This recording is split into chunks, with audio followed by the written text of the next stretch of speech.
Welcome back to Strawberry Ink. Tonight, we tell a story of two different tragedies, separated by distance but linked by the dark shadows of authoritarianism and a lack of transparency that cost millions of lives. The personal horror of an American student in North Korea and the global catastrophe unleashed by secretive China. Otto Warmbier was a promising economics student from the University of Virginia, a bright kid from Ohio who made a fateful decision to take a tourist trip to North Korea in December 2015. This trip was provided by his class. It was a school-funded trip.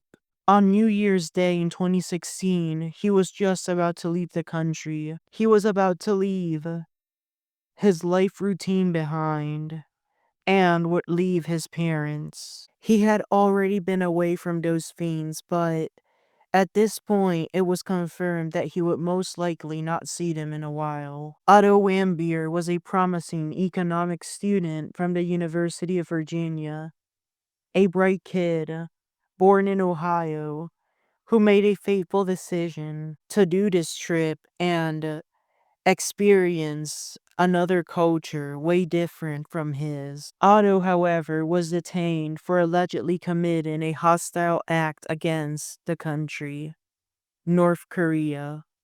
Specifically, he tried to steal a propaganda poster from a staff-only area at the Yanggakdo International Hotel in Pyongyang. This poster, which reads, "Let's arm ourselves strongly with Kim Jong II's patriotism," was to the regime a priceless symbol. North Korea quickly exploited his detention for propaganda. They paraded a sobbing Otto before the media, where he delivered a clearly coerced fanciful confession.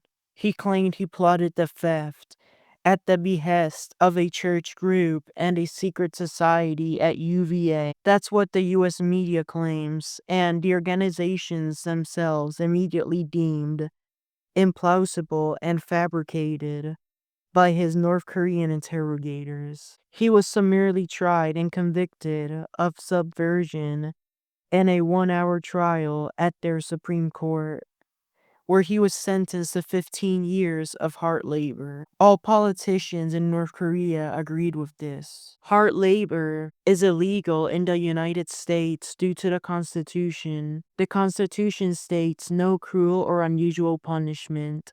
But in North Korea, things are different. Back then, there were a number of programs available to visit North Korea for educational purposes, to learn about different governments.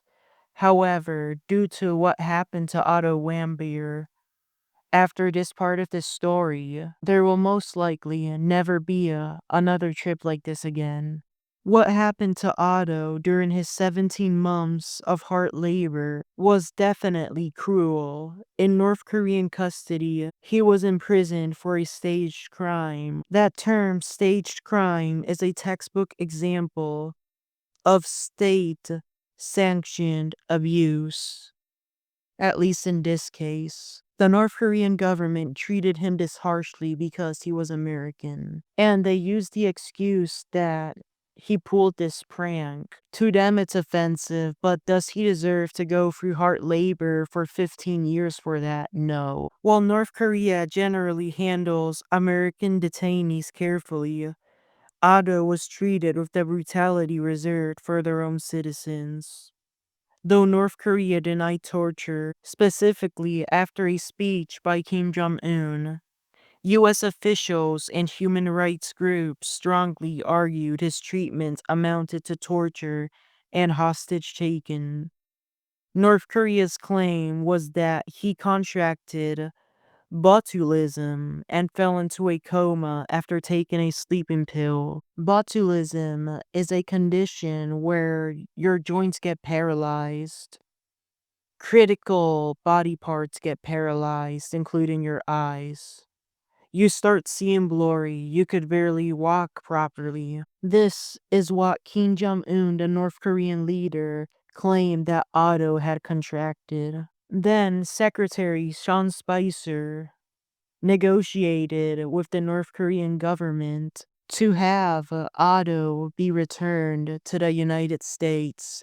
Sean Spicer was working as the American Secretary of State under Trump's administration. It worked out as Trump was already threatening Kim Jong-un hardcore. Otto was flown from the Pyongyang Suzan International Airport by North Korean authorities to the United States, an airport in Ohio known as the CVG, which is operated by Cincinnati, Ohio, and Northern Kentucky, in particular, Covington, a beautiful town. Otto then returned home with his parents. At this point, he barely talked. He looked very sluggish, and he was clearly sick. That was in June 2017. His transfer back to the United States was negotiated between that Secretary of State and Special Representative Joseph Yoon, who agreed that Otto should leave North Korea. Quickly after arriving home, Otto was unresponsive and vegetative. Cincinnati doctors went to his home and found no evidence of botulism. He died 6 days after returning to the United States. The Hamilton County Coroner's Office established his cause of death as lack of oxygen and blood flow in the brain. The horrific brain injury he received when being tortured in North Korea was catastrophic. Whether blunt trauma or a deliberate, prolonged deprivation of oxygen, this was a clear indicator of the profound human rights abuses he suffered at the hands of North Korean authorities. At the Cincinnati Federal Court, North Korea was held liable for torturing Otto to death. This was wrongful death. And North Korea was ordered to pay the equivalent of $500 million in damages, a symbolic victory that underscored the regime's cruelty. The case of Otto Warmbier is a microcosm of what happens when a government prioritizes internal political control and image over human life.